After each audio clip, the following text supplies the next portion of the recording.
Well, welcome to the latest edition of Trojan Football Talk. I'm your host, Tom Vartanian. Today's show brought to you by AmeriQ Credit Union, for every day, for everything, located next to Little Caesars at 3944 Route 281 in Cortland. By the Cortland Voice, the exclusive media partner of Trojan Football Talk. For all your local news and sports in Cortland County at no cost to you, check out CortlandVoice.com. By the Royal Auto Group on Route 281 in Cortland, the home of no hassle, no razzle-dazzle. Check them out at RoyalAutoGroup.com. By Yeaman Real Estate at the entrance of Yeaman Park off I-81 Exit 11 in Cortland. By DJ Philly C. Make your wedding, party, or event extra special with the best DJ in the area. Contact DJ Philly C at 607-745-4346. By Nikki C's Hometown Pizzeria and Meatball Shop on Route 281 next to Hobo's in Homer. Find them online for fast, secure ordering or call 607-749-5300. They have a unique menu with dietary-specific options. Nikki C's, your grab-and-go specialists. By Graftex, located on Elm Street in Cortland. Founded in 1984, they provide custom screen printing and embroidery for teams and local businesses. Graftex continues its dedication to servicing customers' needs for innovative graphics designs, custom and printed apparel, and quality service. They are easy to contact at 1-800-417-7791. By Seven Valley Agency at 18 Tompkins Street in Cortland for all your personalized insurance services. Give them a call at 607-753-1821 or check them out online at sevenvalleyagency.com. Seven Valley Agency, where your money matters, our advice counts. By Isaac Merker Studio, handling all your photographic needs in Central New York since 1982 at 74 Hamlin Street in Cortland. Give them a call at 607-756-0849 or check them out online at isaacmerker.com or on their Facebook page. By M&D Deli, located on Central Avenue in Cortland, open Monday through Friday from 7 a.m. till 3 p.m. M&D has breakfast sandwiches, bakery items, and daily lunch specials. They are also available for catering. Check out their Facebook page for more information, stop by, or call 607-753-TO-GO, that's 753-8646, and look for the new food truck in the spring of 2022. By Crop Growers LLP, the first choice in crop insurance located in Homer. Contact Casey Slade at 607-591-2460 for more information. And by the First National Bank of Dryden at 12 South Main Street in Homer. Safe, secure, and locally owned for all your banking needs. For more information, stop by, call 662-4179, or check them out at drydenbank.com. I think it's funny, we've, of course, ended the football season with Homer, and now we've gone into the off-season part, and of course part of it is talking with alumni, and it's kind of funny that the latest episode just went up with Jim Curry, of course the all-time leading receiver at Homer. He was a bridge, graduating in '86, but playing in that '85 team. He was that bridge to what became a state champion, and got the unique advantage of playing Mike Norris's Mike Norris. I'm confused here. You'll see why in a minute. Mike Norris's final year as a head coach, and then the first year of Paul Beladoff. So he was a bridge to, and part of that big run that Homer made to get the first two sectional championships. Well, my guest today is another one of those, I'll call him a bridge player because his two seasons that he played varsity football were 2012 and 2013. Which, of course, set the way for the 2014 sectional championship team. So he got to be a part of prepping Alec Bush and some of those guys for their sectional run that next year. And you'll say why I got confused when I said Norris, because, yes, Mike Norris was the coach. Well, joining me today again is a 2014 grad, actually, of Homer. And he's busy learning how to do physical therapy, so now he can heal the guys that he used to beat up when he was a football player, especially on the defensive side of things. But joining us today is Matt Norris. Matt, welcome. Yeah, thank you for having me. Happy to be here. I know, this is kind of funny. Like we say, it's you can get confused. And that's one thing I was going to ask before we started. I was knew about Mike Norris. I was always kind of curious if there was some tie-in with you as far as as far as Coach Norris was concerned. Yeah, no relation, but it's funny because my father, his name is Mike Norris too. So we would sometimes get like calls to our house that were meant for Coach Mike Norris, and my dad had to be like, "Oh, you had the wrong Mike Norris." So yeah, it was always funny seeing that. Just looking one thing real quick. Oh yeah, that is up. Okay, yep. just hold the mic a little bit closer. It's just you're watching your levels. They're a little low, so I just wanted to make sure we're good. But so okay, so no, we got that out of the way with no relation, but None at all. other than both having Mike Norris's for their names is involved.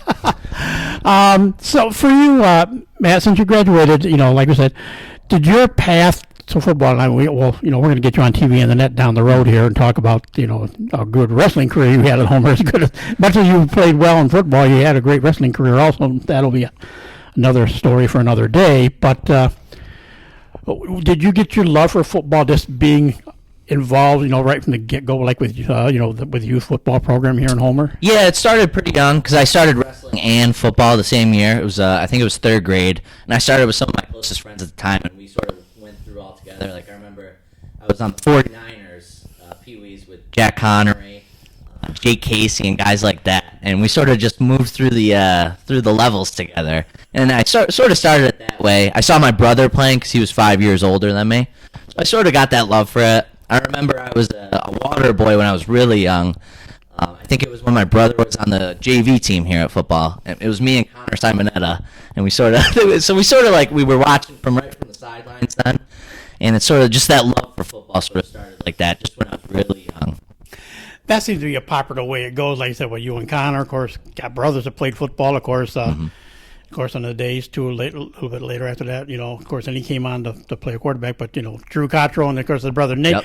Nate, as his dad said, went to the dark side and played soccer, but they were water boys and managers for a few years. So it kind of seems to be at times like a family tradition. You start at one level and you work your way up. But of course, in all your guys' cases, the common denominator in the long run is head coach Gary Petzietlik. Yeah, definitely. Yeah, and I feel like he's just been that cornerstone here at Homer for as long as I can remember. And like you said, with the family tradition, I feel like that's just such a major component of Homer football. Like when I'm always driving back now, when I come home, I see all the tradition signs. So really, it makes sense with that, just like that family tradition. So as you said, you came up, through the. Who were the guys you kind of looked up to back when you were starting to play youth football? Like your brother was 5 years ahead of you, so I'm sure he may or may not have been somebody you looked up to, depending on things. But who are some of the guys you kind of looked up to in your young days? Yeah, so I always really had like a desire to play defense. I love defense, so I always really looked up to the defensive players that were on like the varsity team. So like ones that stick out. Remember, I looked up to like Andy Parker, Sully Hartnett, Hattie, ones like that. And I think all three of them might have played linebacker. So, yeah. But, yeah, guys like that, just like the defensive beasts, I guess. So once the small fry youth football part ended, you got to the modified ranks. And what was it like, starting to get that first taste of really what Homer football is really like? Because that's where they start in 7th and 8th grade. They start setting that groundwork for what the varsities can be like. Yeah, definitely. Yeah, I feel like everything really started to click for me there, and I was like, wow, yeah, I really love this sport. Coach Ferrito and Coach McGrath, they did an awesome job getting us all ready. I remember I finally transitioned from being a big lineman, because I was a bigger kid in Pee Wee. I finally transitioned from being a big lineman so I could start going. I think that's when I made my move to linebacker, was in junior high, because I finally was starting to slim down a bit for wrestling. So yeah, but yeah, like I said, Coach McGrath and Coach Ferrito, they did an awesome job, and they really, that's when I really came to really love the sport of football. And of course, then it was the move to the JV ranks for a couple seasons, and what was that transition like for you? Again, yeah, just awesome, and I feel like it's the same thing for every level. Just the coaching is phenomenal. Coach Schneider, Coach Sorensen, Coach DeMatti, all of them, all the coaches for JV were awesome. And I think JV was a really good 2 years to really hone my skills and get ready for that major step to varsity. And they did an awesome job. I know I worked with Sorensen a lot those years, because defensive positioning. So yeah, it really got me ready. And it was just fun playing with all my best friends at the time, just going out playing every, I think it was Saturdays we played for JV, but yeah. Does that, like you say, you've been out for a little bit while now, working on your, working up in Syracuse, finishing your schooling and everything. Does it amaze you when you think back to that, all these guys you worked with in those days, 99% of them are still involved in pretty much their same spots. Yep. All these years with Homer football. Yeah, I love seeing that. I feel like Homer football is just such it stays with you, and that's what I love about the program. Like, everyone wants to stay involved. Like, I know I've been busy with school, but I'm always like keeping tabs on how the teams are doing throughout the years, and if I'm in town, like if I can make a game, I try to make it. So yeah, I think everyone can agree. We all try to stay up to date with it and just stay as involved as we can.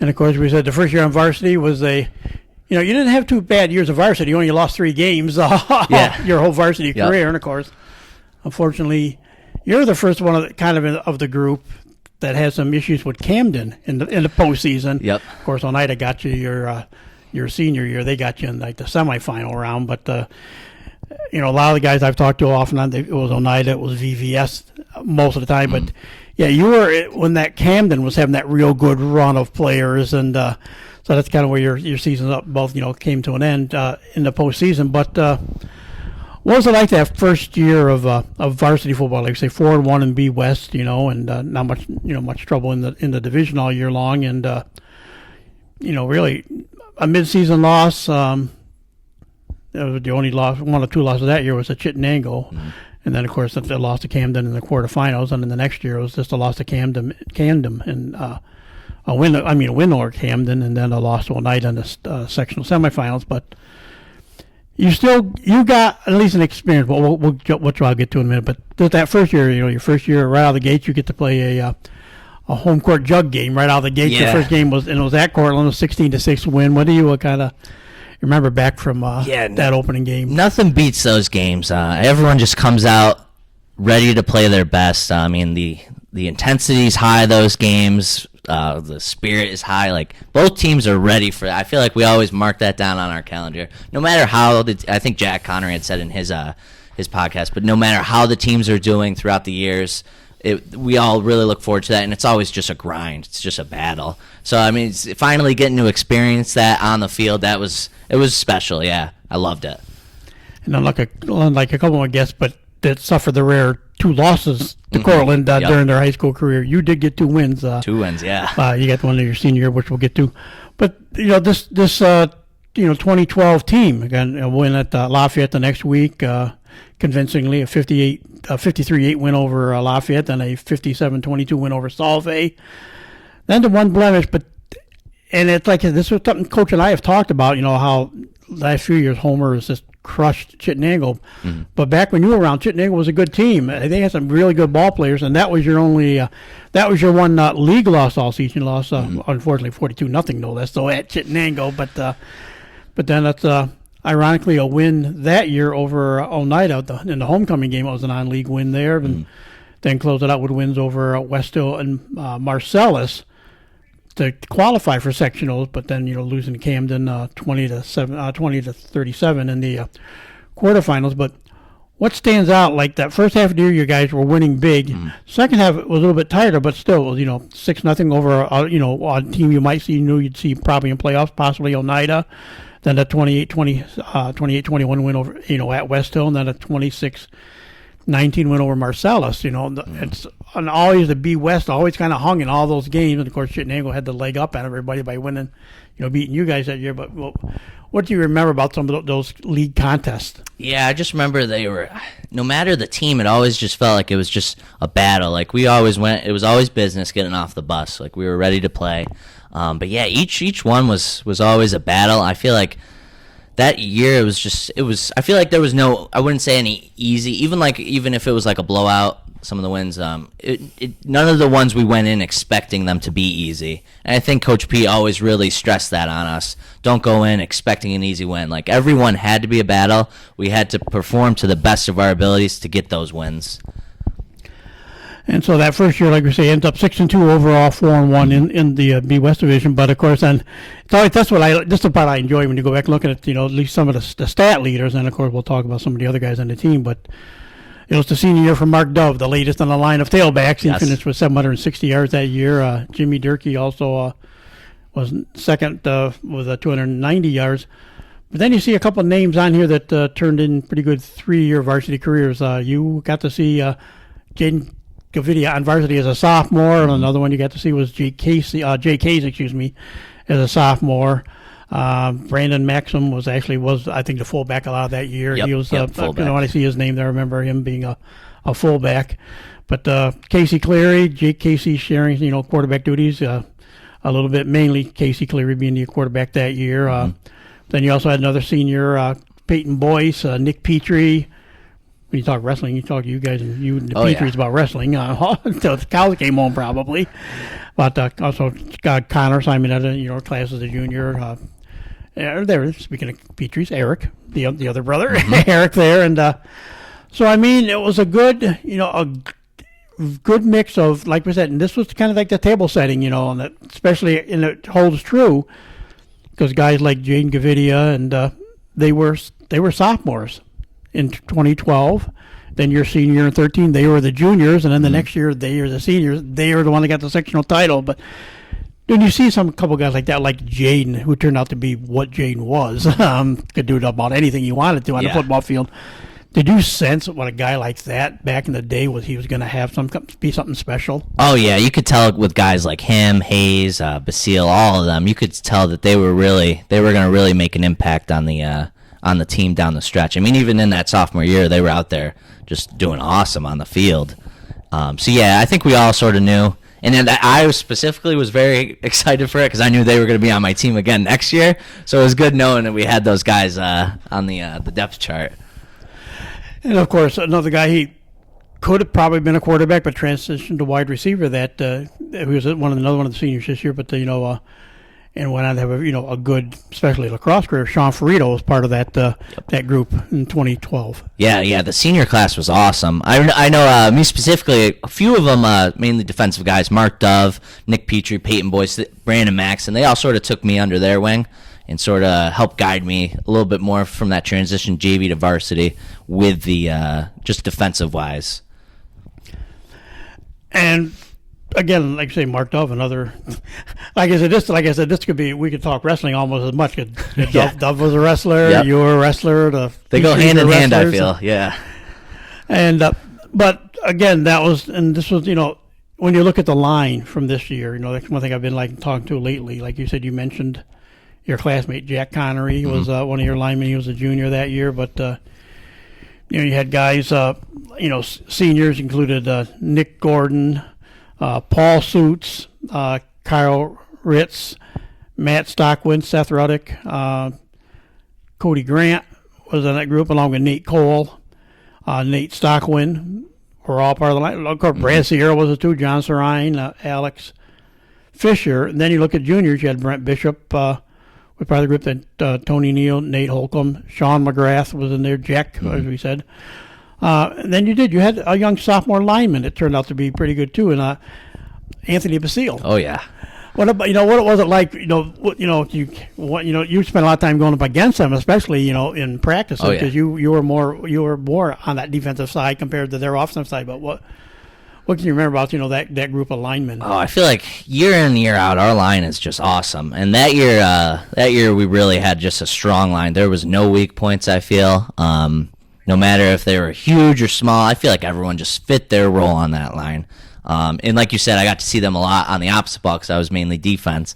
So it was a good challenge for me too to sort of hone my skills in practice. But yeah, I remember all the linemen just did a phenomenal job. I know Homer is never known to be like big people, like a big team size-wise, but I feel like no matter that, we always had just a solid line from left to right. And again, it's just funny. Like I said, going back and looking at this group of the players on this group here. Well, someone we can talk about, because they're all juniors this year, so we'll hit them as we go along here. But again, of course, I forgot there was another young sophomore on that team that we probably shouldn't forget. Drew Cottrell was getting his foyer into wanting to be varsity player after following Dad's footsteps and all that stuff over the years. And of course, he was learning his craft under guys like Jake Casey and Casey Cleary that year. But then like we say, that year came and went. Very nice 6-2 season, like you say. Yeah, you hate losing anything. But what do you remember? On that defensive side of things for the year, because that's like you say, That's one thing I forgot to dig into my bag of folders to find out some more defensive things. But I'm just kind of looking here quickly if anything jumped out at me here. You did have a sack on that. You did get a sack that year, one of the 16 sacks the team had that year. And so it was a start of things. Of course, another guy that jumps out. I mean, it was fun when you look at the stat sheets, the guys who did what. Bo Riley. Yep. Bo out there on the in the group as well. So, I mean, he was, he was one of the seniors on that team. But what do you remember about, what made you guys good as a solid defensive unit? I feel like just the leadership from the seniors that year. They really they ran that defense really well. It was just a well-run machine, I feel. And we had great play calling from the coaches. We would come up with new schemes each week based on what we were facing. And I feel like we all did our best. We did a good job just learning these new schemes on the run if we had to. But yeah, I feel like it all really comes back to that leadership from all those seniors we said, like the ones that were sort of took me under their wing, and just all the other guys too. I feel like it was just a good squad that we just worked cohesively together in a nice manner. And if you said, are there any games that when you think back to that junior season, like that we went through all the scores, some big wins, some close wins, or any games other than the Cortland game that kind of jumped out you remember from that first season on varsity? I want to say we faced Lafayette that year. I'm pretty sure that one sticks out. I feel like that was one of our better games as a defense. But yeah, with defense, I feel like things start to all mix. Because, we just have one job, and that's just to halt the ball, halt the run, just halt the offense. That's our job. So they all sort of start to mix. But, yeah, I'd say that Lafayette one stuck out. I feel like we all really executed our roles really to the best of our abilities that game. But, of course, like you said, it all comes back to that Cortland game. That will always stick out. So the next year is your senior year, and, of course, I know when the season goes, everybody talks about wanting to finish in the Dome. Mm-hmm. Well, this is the year that the team went 6-0, undefeated in B West, won the B West championship, obviously. 8-1 overall, and of course, then you always hate it when the last loss is in sectionals, and it was a sectional semifinal loss to Oneida. Mm-hmm. But the season opened up in the Dome. You guys played Phoenix, so that was your Dome experience in football. Yeah. What was it, even though it wasn't a sectional game, what was it like that? Walking onto the into the Dome to play a football game. Yeah, it was so special. I can remember that game pretty good. I remember leading our team out of the. Sean and I leading our team out of the tunnel. It was just such a surreal experience. We were like, this is just awesome. And just playing on that turf, using the locker rooms and everything, it felt unreal at the time. And I remember that was one of my favorite experiences in Homer football. It's just awesome. And again, we said there wasn't a loss all season. Next week was a non-league win over Skinny Atlas, 23-13. Mm-hmm. Then the roll through the rest of the B West revenge against Chittenden with a 28-14 win. Easily a 41-7 win over West Hill, 42. Well, score you don't see too often, 42-2 over Solve. Yep. Then a 58-45 win of one of those infamous Marsalis games back in that kind of an era when there were a lot of high-scoring games between you two teams. And then you close out the regular season against who else? Cortland. This time it was a closeout against Cortland, your last known home game at the time. Senior night and everything in 34-6. So, what kind of sticks out from that? That regular season run of games. I feel like just the guys I was with. I think we had a smaller team that year, if I remember right. But just the guys I was with, it was just the camaraderie. Everyone was just friends. Everyone was close, and. Yeah, it was just a good squad.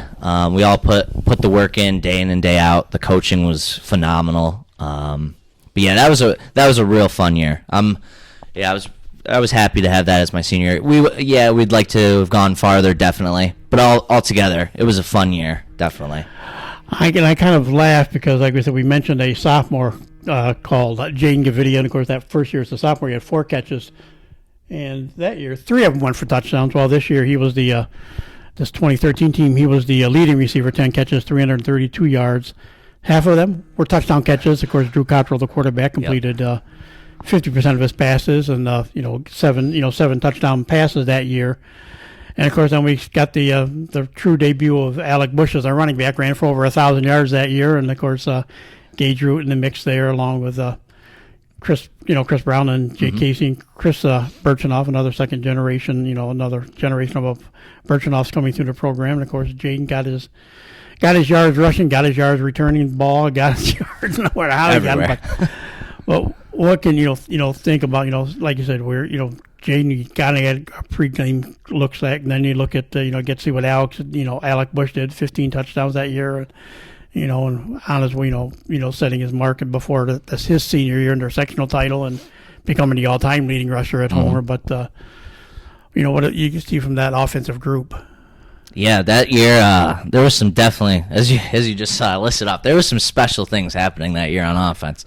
And it was sort of cool from my perspective because I was just defense mainly that year, so it was sort of cool. I got to sort of see everything. I got to that was like my break during those runs. So I got to just sort of not sit back because I was still game planning for defense, but I sort of got to see all that right from the sideline. It was really special seeing what those guys were doing on that half of the ball, and they made things a lot easier for us on defense because, we weren't going out there really fast. We were getting a nice break. We got to prepare for the next drive against us. But yeah, I think with that offense, it made things. It took a big weight off the shoulders of the defense. And of course, it was Drew Cottrell's first of his two-year run at quarterback, and.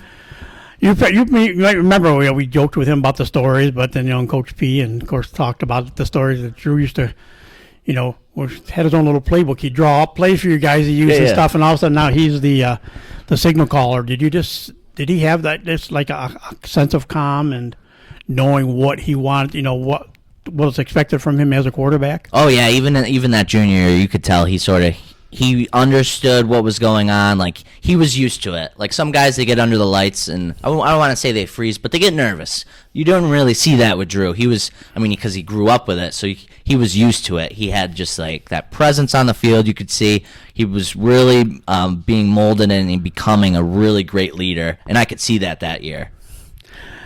And, of course, wore number 13, which, of course, was... he wore 16 actually. He didn't wear his dad's number. His dad wore number 13. He wore 16. I was thinking the first that he was in that number, but he wasn't. So, like I said, on the defensive side of things too, gave up just defensively gave up just 16 touchdowns all year. Again, another solid season. That was Connor Simon that year in the secondary. Six of the 13 interceptions were his. Again. Anthony Basile, the second year, three fumble recoveries. Drew Becker, another guy who really had a great, a great season. Coming on, 3 fumble recoveries, and you were there with 2 of them. So you guys had a bulk of the 11 interception returns that year, and of course, then you also had 2.5 sacks out of the 19 that the defense applied as well. Yep. So what was it like being a linebacker on this team, with this making this kind of run that they did? Oh, I love it. I loved playing linebacker. It was just so fun for me, especially being surrounded by that caliber of teammates. Like you said, you listed off all those guys.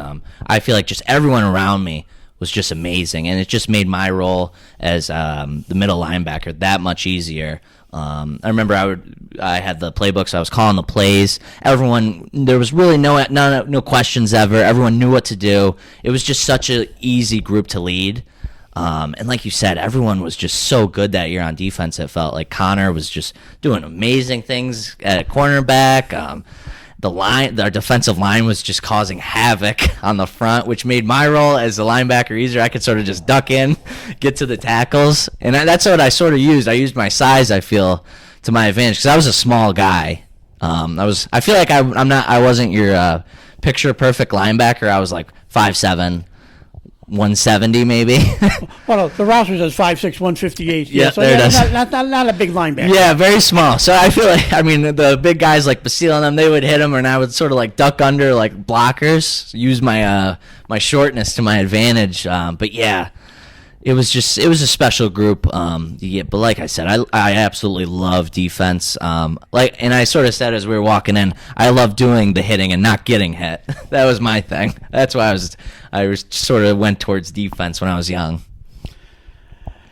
And again, like we said, we talked about, we kind of hit a lot of the offensive guys here that were stars on the team, but there were other few. Gage Root was another one. Like you said, Gage was a lot like you, even though he was taller. He weighed a little bit more, not a lot more. He weighed 170 back as a junior and was 5'11", but it's like he was one of those two guys that became, combined, you had a 300-pound nose tackle, nose guard on the defensive line, and Gage was part of that. He may not have been big, but again, like you say, just a strong physical player no matter where he was. Yeah, I feel like our nose guards, they were never like the biggest, but they just had speed. So they would just get by like the center and the guard so easy, just utilizing their speed. They knew what they were working with skill-wise, and they really used things like that, speed, leverage, things like that. And of course, part of Homer's tradition, and we talked about it with the tailbacks, but then of course, Coach and I, we got into it off season a lot. And then some of the guys I was talking to, as much as it's the offensive part of things, it is the line that grows every year and keeps getting better, and guys learn off of each other. And again, here's a sophomore on this team of 2013 who went on again to have a good career. Sophomore Dylan Hotchkiss. Tim Russell was a junior. Matt Suits. Now we got Matt Suits on the team as a junior. Brent Bishop was one of your classmates. Anthony Basile in his second year as a junior. Then other classmates for you: Nick Holcomb, Sean McGrath. I'm going to save the one till last because I want to ask you about this anyways. And then, of course, a couple of other sophomores, Zach Clark and Lucas Miller. So, I mean, this was a year where there wasn't much depth on the line, offensive line, and, conversely, defensive line in most cases. But another very solid group, and some veterans and some, really young, up-and-coming guys at the same time. Oh, yeah. And I think it all goes back to the coaching, especially that offensive line coaching staff. They got the guys ready. And I've said it before, I'll say it again, like we didn't have the biggest guys size-wise, but they knew how to block. They knew how to open those holes, and I could see that from when I was watching. Like Bush and all the other running backs, they had some really good holes, and I think that they'd say the same thing. But yeah, our line was always, I think we were lucky to have the line we had, all of them left to right. And of course, the one lineman I didn't mention because I wanted to save this to the end because, like you said, you were friends with him during his career, and his senior year was a year of just wanting to get back to play. Found out in the spring that he had a problem in playing lacrosse of all things. He had a little problem, and of course, I know you should listen to Jack's. You've heard the story about who told Mom that he was back in action by mistake. But he worked all season long. Jack Connor came back and got to play in that. Come back and played in the post. Towards the end of the season. I think he got in the Cortland game. I'm not sure, but I know he definitely got in a little bit of postseason action. But this watching Jack battle all year just to get healthy to come back and play football that year. What was that like for you seniors? Oh, it was awesome. I mean, for me personally, Jack was always one of my closest friends growing up. Like I said, Pee-wees all the way up. So it was really special. We were all of us were behind him, rooting him on. And it was once he got back on the field, it was one of those moments where you step back and you're like, this is bigger than football. It was one of those things. But yeah, we all couldn't have been more proud of Jack for really sticking with his rehab, getting back on the field, because we knew that was so important to him. And it was important to us, too. Did you, like you said, you knew he started out right at the beginning of the season rehabbing and trying, all started in the spring and summer, rehabbing and everything he had to go through. Did you know, we're here in preseason, you knew at some point Jack was going to be back on the field? I knew, because I know Jack personally, so I know he's not one to give up. I knew he was going to do his best to get back on that field no matter what. So I expected him to see him back on the field with us. So it was more of a wait and see when it was, not if. And of course, another one of those your senior classmates on that team, Connor Simon, that are wrapping up a nice year, especially as he could play Z, he could play the X. He could play. He was made to be a versatile guy. He could play in the backfield, or he could play a flanker or a wide out. And as we said, he had like 6 interceptions to lead the team on the defensive side of things with interceptions. So and of course, then he had a brother, Brandon, who also played. Again, another one of those brother things. Yep. One other guy that it's kind of fun. I just realized he was a sophomore this year, and he went on to have a nice 3-year career. And there's only thing he wanted to do one thing. Of course, he had to learn to play a little defense and defend himself and do some things. But it was the emergence of Joel Christopher as the team's kicker for the next 3 years. Yeah, that was nice to finally have a kicker. We could stop going for 2-pointers, and then you just sort of have that point after sort of almost like a dead set thing. So it was nice to have that. And then back to Connor. Connor, he was really special that year too. And I think it's funny too. Him and his brother almost were like opposites. Brandon was making all these crazy things on offense, where Connor's making all these crazy catches on defense. So that was sort of cool. It's cool to see. And of course, ironically, that year of all people, he was another guy who made a transition. He could have easily been a quarterback because he had a great arm as a pitcher in baseball, especially. But Peyton Boyce, 12 catches that year, 196 yards, and again. Oh, no, that was the year before. My stats were overlapping. Here we go. But Joe led the team. But, Connor only had a couple catches that year, but Jay Casey a couple catches. Mm-hmm. Another, we overlook him a little bit, but we talk about, another guy, a good number of guys in that line of tight ends. You did get a transfer that year. Junior Rob Hornberger came up and actually was in here, but again, it was senior Millet DeAngelis that was. What do you remember about those days with Millet playing? Millet's an awesome guy. He's a funny guy. I think anyone will say that. But yeah, I feel like he was one of those guys that's like the heart and soul of the team. Keeps everyone together. He's just always out there having fun no matter what. And like you said, he's versatile on that line. He could block or he could go out and he'll surprise some guys and catches tight end. But yeah, great having him on the team. Because as we said, undefeated, the run was, going right along, got into quarterfinals just again the first time around. It's Camden again this year. Mm-hmm. And of course this time you had them at home and a little revenge from the year before where they knocked you guys a solid 41-14 win. And what would be your guys' last home game? What was it like, to get that sectional home game and, come away with a win over a good team like Camden? Yeah, it was good. It was going into that game, we all knew, like you said, we wanted that revenge. It had that lingering stink from the year before. So that was a big win we wanted. But yeah, like last home game, that's special by itself. Facing a good team, they're great. But everyone came out to play. We were all amped for that game. I remember that. And it was just good to walk away with that win and in front of our home crowd.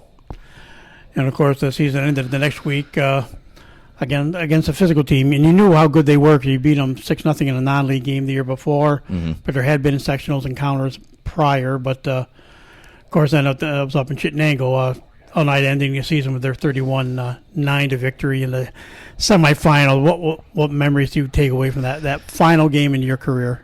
I think the biggest memory I take away is just honestly being with all the guys in the locker room after that. Because, it was for the seniors, we knew it was over. And it was a moment just to be with the guys. You hate to see a athletic career end like that. But, we had a great run. I think everyone would say we were proud with it. Would we have liked to gone farther? 100%. But I think we were all proud, and just being there with the guys after. I want to say we all lingered once we got back to school. I feel like we all lingered in our own locker room for a little bit, not wanting to leave right away. But yeah, it was a sad end, but overall I think everyone was. Once we thought back on the season, you could say we did our best. We were proud. And like we said, you look back overall your career of varsity competition, 14-3, and 2 of the 3 losses were in sectional. So you only lost one league game and all that run. Again, that Chittenango game as a junior. So it was a nice run, which of course then just set up everything for the next year. Went on to the sectional title. Of course, unfortunately lost in the quarterfinals. I think that was Maine Endwell. Yeah, that was the first of the Maine Endwell losses. 2 losses to the Maine Endwell now, but. Like you said, as good as you guys were, those 2 years you played, did you think that the team was that close and could come right back like they did next year and went undefeated pretty much right to the state regionals that, would come back and could contend again for a title? Oh, yeah. Seeing how many guys were left, especially that were starters, that were juniors or sophomores, you could sort of, I think the feeling in the locker room, even for us seniors leaving, we knew that Homer was being left with a great squad. And just that legacy was going to keep getting better and better, and it did. I think I walked away knowing these guys that are left, they're going to do some special things next year. Yeah. And for you, like I said, we talked about when you started in youth football and you looked up, the guys you were looking up to that those days. All of a sudden, you say that junior, senior year, you're becoming one of those faces that the young guys are looking up to. Of course, youth football night took on a whole new realm with youth football night. The little guys would be there lining up on the night of one game they have youth football night. They'd be there, watching warm up, and you'd go through the tunnel they created and stuff. What was it like, going, well, gee, I remember what they were like when I started here. Now you were one of those guys that these little guys, you're the guys that they're looking up to now. What was it kind of that feeling? Yeah, it's almost surreal. Like, it's almost like one of those, like, full circle moments. Like, I used to be there looking up to these.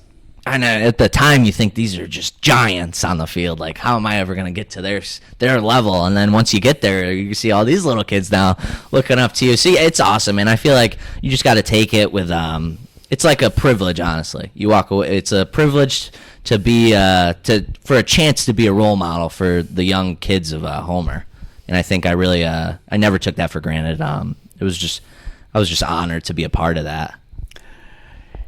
This might be a harder question. I haven't actually asked any of these guys this yet, but I thought I'll throw it at you. All right.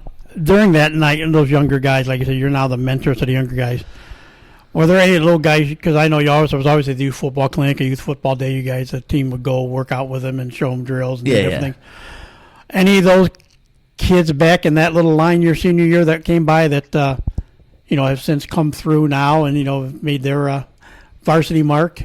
Yeah, I feel like I'm trying to think. I don't know if any names stick out, but I mean, you see them now going through, and you're like, those guys were peewees. They were watching us then. Like, I mean, I don't have any names off the top of my head, right. but you like those guys were watching us. They were going up, and now it's a full circle for them now. They got young guys, so I feel like and it all goes back to that Homer tradition thing, where it's like you start young and you move your way through level by level, and you go through. And that's awesome. I love that about Homer. And as I said, you went on to college. Of course, you didn't play football, but too small. Too small to football. Too small. But if you go out and just dominate some wrestlers, and he still went on to wrestling, and like I said, that'll be just kind of what was that experience like? Did you ever think that maybe I could possibly football, or did you just really say, I'm a linebacker, and I know at 5'6", 5'7", that's never going to happen anyway. So was that really out of the equation right from the get go? Yeah, I sort of knew where my body type was leading me. It was leading towards that wrestling. I could watch my weight, I could use my body to my advantage in that. Where in football, especially since I was a middle linebacker, I knew I was way too small to go on. But I feel like that's why I just took every game, one game at a time, and just loved it. Because I knew after high school I was done with football, so I definitely really wanted to enjoy it as much as I can. I mean, I was lucky enough. I got to do the senior. I forget what it was called. It was like a senior. Oh, the Arcaro. Yeah. I got to do that with two of my closest friends, Jake Casey and Connor Simonetta, and that was awesome. I remember, at that point, I was starting to lose weight for wrestling. So I remember specifically I was smaller than the kickers on the team at that, because I was already cutting weight for wrestling. My parents were all worried. They were like, we don't want you to get hurt for wrestling. I was like, no, I want to get one more game in. But yeah. So yeah, it's just taking every game one, and I feel like that's the advice I can give anyone still that's still coming up. Take every game one game at a time and just enjoy it. Have fun with it, because you never know when it will end. Yeah. I know when I talked to Coach B and told him you and I were going to get together to do that, and he just says one of the toughest players I ever had on the defensive side. Like you said, you just said one of the toughest players he remembers you that way. I feel like from Coach B, that's probably one of my favorite compliments. Then being called tough by him himself. Yeah, he's an amazing coach. Lucky to have him coming up, and just an awesome mentor. And I really think I'm where I am today as a person, as a man, because of him and his teachings, 100%. You talked a little bit about, we've kind of talked off and on, you're mentioning tradition and stuff at Homer. What was it like? That's something I guess, Larry Brady brought it up, and I've gone through a few different guys with it. Angelo Contento and, or Angelo Catalano, I should say, and different guys about, that Thursday would be jet practice day, and so then, but you get that out of the way. But then like Friday, you're going through school and you get to wear the game jersey in school. What was that like? It was nice. You're almost like walking around like, yeah, I'm on the Homer football team. You get to wear your jersey, show it off. It was just special. One of those cool traditions that, I mean, you got that. The team dinners, that's probably my favorite tradition. Pigging out with all your closest friends. I mean, all the parents did a great job putting those on. But yeah, I feel like Homer football has all these really cool, deeply embedded traditions that just stick throughout the years. Things like wearing your jersey, giving your away jersey out to someone on homecoming, the team dinners, the donuts while you're watching video on Saturday morning after a nice lift with your team. Things like that. I mean, they may seem small, but when you're set and done, those are the things that you're like, yeah, those were awesome. That's what makes Homer football. I know I hate to admit that my daughter liked the team dinner. Just about your senior year, I think it's when she started being a manager and doing sideline stuff. 'Cause I remember she'd have talked about the team dinners. Her and Anthony Vasile having their own little competitions going on. I don't know why she'd want to brag about I could eat as many mozzarella sticks and stuff like as Anthony could. I'm going like, I thought there's a girl who want to admit you're eating as much as one of the linemen on the football team is. But yeah, I went to a couple of them. I didn't go to many of them. I kind of tried to keep my distance from that kind of stuff, just being what I was doing. But once in a while, I get to go to a couple of those and stuff. And yeah, it is interesting. And of course, another part of Homer football, of course, and I know you were one. I'm pretty sure was pretty much into that. A couple of guys this year said, "Yeah, I wish I'd done that." Now, a couple of guys that are coming back saying, "I will be doing that off-season work, the summer work, the lifting, and all that stuff, just prepping." It is really, even though you're, and of course, you get a little bit of a pass to a degree because you were wrestling and doing other sports, and coach kind of, as long as coach, you were doing something, coach was happy. But otherwise, if you weren't doing a sport, he wanted you in lifting, but then on the summer it was a team camp and then lifting and all that stuff. How important was that, did you think, to keep sending that base work for every fall? Oh, yeah. I mean, it's a cliche phrase, or I don't know how the phrase exactly what goes, but it's so true. Championships are made in the off season. Like, you got to put in the work when other people might not be doing. When no one's looking, you got to go out for a run, get a quick lift in. You don't need people to pat you on the back for it. You just need you need to do it for yourself to help not only you but your teammates. So I think that was always so important. I mean, I was staying busy with my other sports, but once those sports ended, I would get right back into trying to, as much as I could, beef back up for the season, to put that weight back on. But yeah, I feel like it's just so crucial to get that work in, and just to stay active, no matter what it is. Even if you're just gonna go around, shoot around basketball, or do something fun with friends. It's just so important just to stay active. You don't want to lose your endurance, things like that. You brought up a good point. Sam Sorensen's just big, so I don't think it matters what he does. He's just a big kid, and he's only a junior. But like you said, in your case, yeah, you dropped down to wrestle. You were getting down to like the 38s and the 45s. Yep. Most times, I don't think you ever wrestled 50. You might have wrestled a 52 a little bit, but you were pretty much. You were in a very, those kind of the middle of weights that were, which in wrestling are very competitive. Mm-hmm. How hard was that? Like you say, you're losing weight in sectionals, so you could, because you're wrestling. And then at the same time, it's like, okay, wrestling's over, so I can kind of put the weight back on, put on another 10, 20 pounds again as football season rolls around. How hard was that, to do that? It's a tough balance, I would say, sort of juggling those two sports. I mean, I can't recommend it enough, though, to wrestle and play football. I mean, I feel like both of them go hand in hand, and I feel like I wouldn't have been able to do as good as one sport or the other without the other. But, yeah, going back to the just the weight part, it was a little tough at first. I feel like you have to get used to it, but I think I developed like a good system for it throughout the years. I mean, I stayed healthy with it, wasn't doing anything unhealthy to lose that weight, and I didn't want to get too small during football because I knew that could be dangerous in itself, and I didn't want to hurt the team like that. So I tried to wait till the last second possible, and the weight came off pretty easy, and my wrestling coaches they worked with me really well on setting up like a nutrition plan, things like that, so I could work that weight off in a nice manner, in a timely manner too, though. So as And of course, yeah, with the wrestling, yeah, you had some. You were, I think, Jeff Lewis was your coach, and I think Jeff was your coach at Coach the time. Louie and Coach Reynolds. Coach Reynolds, Yeah. yeah. Of course, Coach Reynolds now Yeah. still there now as the head coach, and but that transition, like you say, in a lot of ways, you can see where wrestling and football really go hand in hand more. I mean, some guys played basketball, some guys did track, some guys did different things depending on who they were.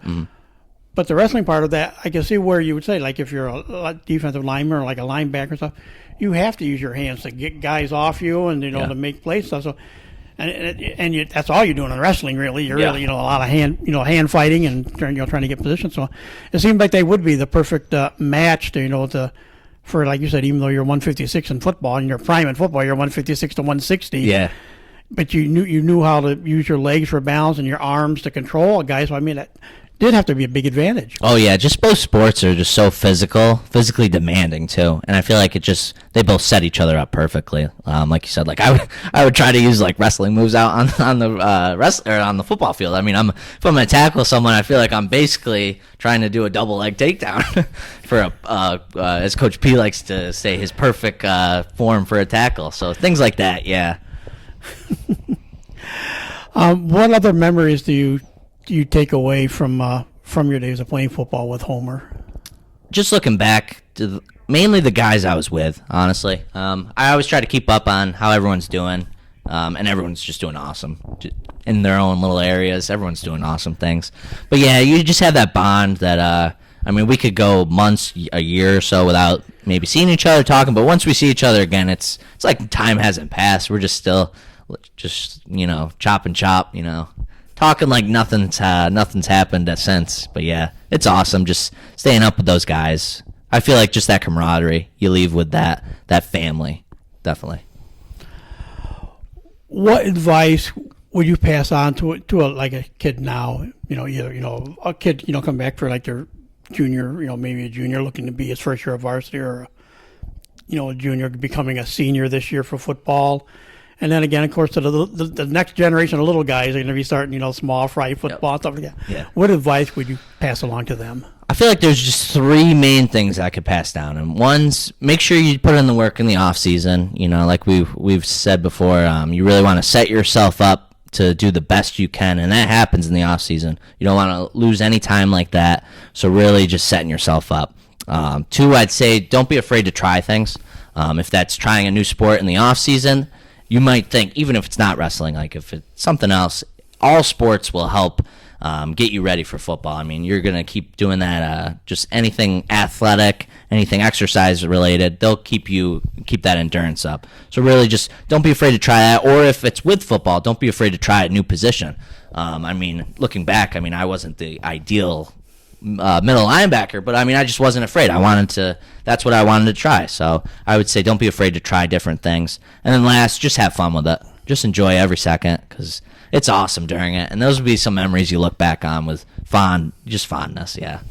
And like you said, that senior season goes by faster than you think. You guys got to play, you played a lot of games that year. You played 9 games that year, but 9 games, or 9 or 10 that senior year. Yeah, 9. But like you say, you take it a week at a time. But those 9 weeks plus, you throw in the 2 or 3 weeks of preseason, it goes by faster than you think it does at the end. Oh yeah, it flies by. You blink and you're like, "Oh, I'm already done." What? It's crazy. But yeah, I feel like that's just why it's so important just to take every game one at a time and just enjoy the time you have with the teams. Just the great competition you're going to have facing these other great teams in our section and division and league. Just enjoy it all. Take it all in, one play at a time. So as we said, when we did the opening, I said, now you're learning to heal the guys that you used to beat up. That's your new goal. A little bit. What are you doing like now in college, and what is your career goal? Yeah. So right now I'm at SUNY Upstate, just finishing up my final year. I'm getting ready to. Hopefully graduate. I'll be graduating. I'll graduate with my doctorate in physical therapy, so I'm really excited for that. That'll be that's always been a goal I've known since high school. I wanted to go into physical therapy and get that doctorate. Right now I'm leaning more, sadly, I originally wanted to do sports PT, but now the more I've gotten experience, I think I'm leaning more so towards being working in a hospital-based physical therapy. How, because that's a career that's interesting, because when you think about that, you talk about careers of, people you've seen. I'm just looking back to see, that you're back in the days of when Adam Long was the trainer. Of course, Yep. Dave Boylan, of course, there's a lot of physical yeah. therapy stuff. Were those guys that you kind of got the bug from, just knowing what they did and how they worked with you guys? Oh yeah, for the definitely. years? Yeah. I shadowed both of them at various parts, both in high school and college. I shadowed Adam a little bit in high school, and then did a bunch of hours with Dave over at his clinic, and it just really just seeing them. It was like I really want to get into something healthcare related that's just to help people rehab through injuries, things like that. And physical therapy was the perfect avenue for that. And I know, like you said, it's like you said, the kids have gone through a tough 2 year stint. The kid that graduated this spring didn't have they had a real bizarre final year in the football team when he got 3 games in, and that was actually the spring they played their 3 games with the COVID and everything going on. And you being in that hospital setting for all the training and the classwork and all that stuff, what was your take on what was that like for you to go through all that this year? Yeah, it was intense, definitely. I mean, you don't like going. We had to do some online learning, and it's tough physical therapy because we're so hands on.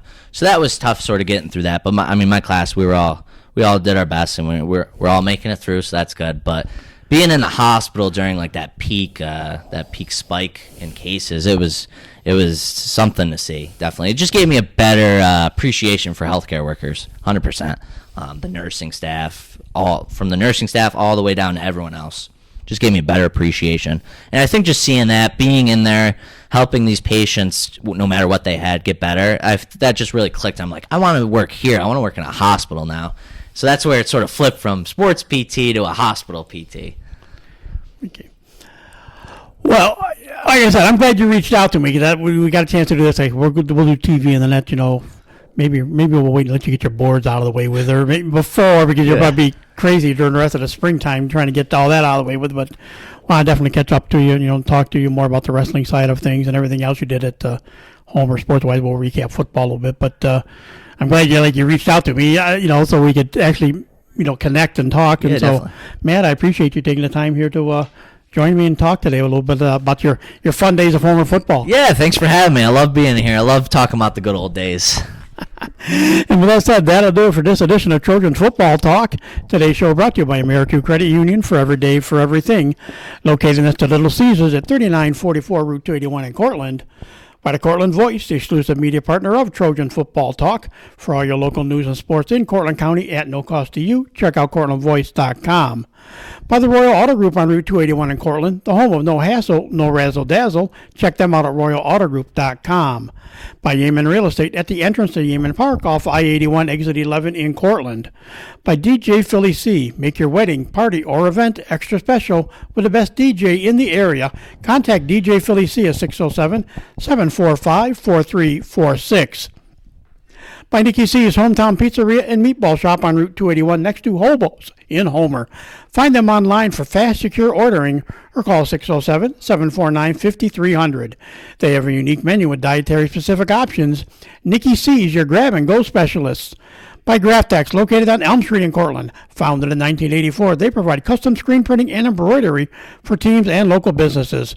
Graftex continues its dedication to servicing customers' needs for innovative graphic designs, custom and printed apparel, and quality service. They are easy to contact at 1-800-417-7791. By Seven Valley Agency, 818 Tompkins Street in Cortland, for all your personalized insurance services. Give them a call at 607-753-1821. Or check them out online at sevenvalleyagency.com. Seven Valley Agency, where your money matters, our advice counts. By Isaac Merker Studio, handling all your photographic needs in Central New York since 1982 at 74 Hamlin Street in Cortland. Give them a call at 607-756-0849 or check them out online at isaacmerker.com or on their Facebook page. By M&D Deli, located on Central Avenue in Cortland, open Monday through Friday from 7 a.m. till 3 p.m. M&D has breakfast sandwiches, bakery items, and daily lunch specials. They are also available for catering. Check out their Facebook page for more information. stop by or call 607-753-TO-GO. That's 753-8646. And look for the new food truck in the spring of 2022. By Crop Growers LLP, the first choice in crop insurance located in Homer. Contact KC Slade at 607-591-2460 for more information. And by the First National Bank of Dryden at 12 South Main Street in Homer. Safe, secure, and locally owned for all your banking needs. For more information, stop by, call 662-4179, or check them out online at drydenbank.com. So once again, from my guest, Matt Norris, and yours truly, Tom Vartanian, thanks for listening, and we'll talk to you again soon.